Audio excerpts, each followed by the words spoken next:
যারা 4টে বিয়ে করে 14টা গার্লফ্রেন্ড রাখে, রাত্রের জীবন একরকম দিনের জীবন একরকম, তারা দিলীপ ঘোষকে ত্যাগী ভোগী বলছে। আহাম্মক বড় বড় কথা কারা বলছে? যারা মমতা ব্যানার্জি আঁচলের তলায় থেকে নেতা হয়েছে। আরো বড় বড় কথা বলছে, অনেকে চরিত্রের কথা বলছে, যারা কালীঘাটের উচ্ছিষ্ট খেয়ে জীবন কাটিয়েছে, আজকে বিজেপির উচ্ছিষ্ট খেয়ে বেঁচে আছে, তারা দিলীপ ঘোষকে ক্যারেক্টার সার্টিফিকেট দিচ্ছে। আর এই দালালরা যেদিন থেকে পার্টিতে এসছে, বিজেপির গন্ধও চলে গেছে, বিজেপির স্বাদও চলে গেছে। লোক বিজেপির ভরসা করতে পারছে না। যাদেরকে আমি নিয়ে এসে নেতা বানিয়েছি, যারা বিজেপিতে এসে করে খাচ্ছে, তাদেরই বেশি পেট ব্যথা। কি ত্যাগ করেছেন? 4 পয়সার ত্যাগ নেই। বিজেপিতে কামাতে এসছেন, রাজনীতি শেখাচ্ছেন, হিন্দুত্ব শেখাচ্ছেন।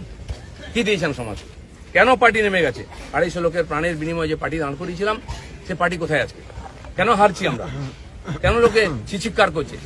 আমার পাড়ায় বিয়ে হচ্ছে টিএমসি নেতার বাড়িতে, সে টিএমসি করে বলে তার বাড়িতে আমি বিয়েতে যাব না। এই ধরনের জঘন্য নিম্ন রুচির রাজনীতি দিলীপ ঘোষ করে না, করবেও না। এটা আমি ঘৃণা করি।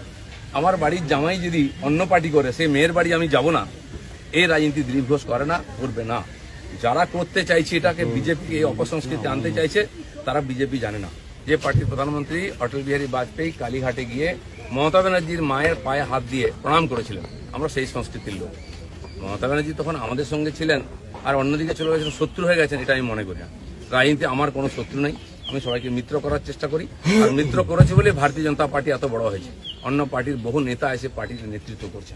তো সেই জন্য আমরা সেই সংস্কৃতির লোক, সেই পার্টির কর্মী, যে পার্টির প্রধানমন্ত্রী অটল বিহারী বাজপেয়ী শান্তির বার্তা নিয়ে বাসে চড়ে লাহোরে গেছিলেন, শত্রুর দেশে গেছিলেন, ঘোষিত শত্রু পাকিস্তান, প্রধানমন্ত্রীর সঙ্গে আলাপ করেছিলেন।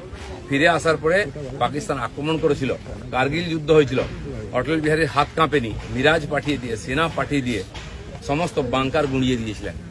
আমরা সেই সংস্কৃতি, এটা ভারতের সংস্কৃতি, এটা বিজেপি সংস্কৃতি। আমার প্রধানমন্ত্রী নরেন্দ্র মোদী, তিনি নওয়াজ শরীফের বাড়িতে বিয়েতে নেমন্ত্রণ রক্ষা করতে গেছিলেন, কোনো প্রোটোকল মানেননি, আশীর্বাদ করেছিলেন মেয়েকে। কিন্তু তারপরে পাঠানকোট হয়েছিল, পুলওয়ামা হয়েছিল, কিন্তু নরেন্দ্র মোদী সার্জিক্যাল স্ট্রাইক করতে, এয়ার স্ট্রাইক করতে পিছিয়ে যাননি। কারণ এটাই বিজেপি, এটাই ভারতীয় সংস্কৃতি। তারা বিজেপি জানে না, তারা দিলীপ ঘোষকে চেনে না, এর পিছনে কত ত্যাগ তপস্যা আছে জানে না। যারা 21 সালে এসছে, 20 সালে বিজেপিতে এসছে না, তারা বিজেপি বুঝতে পারবে না। কেউ কেউ RSS দেখাচ্ছে, কেউ কেউ হিন্দুত্ব বোঝাচ্ছে। দিলীপ ঘোষকে হিন্দুত্ব বোঝাবেন না। আমার কাটলে গায়ে হিন্দুর রক্ত বেরোবে, বিজেপির রক্ত বেরোবে।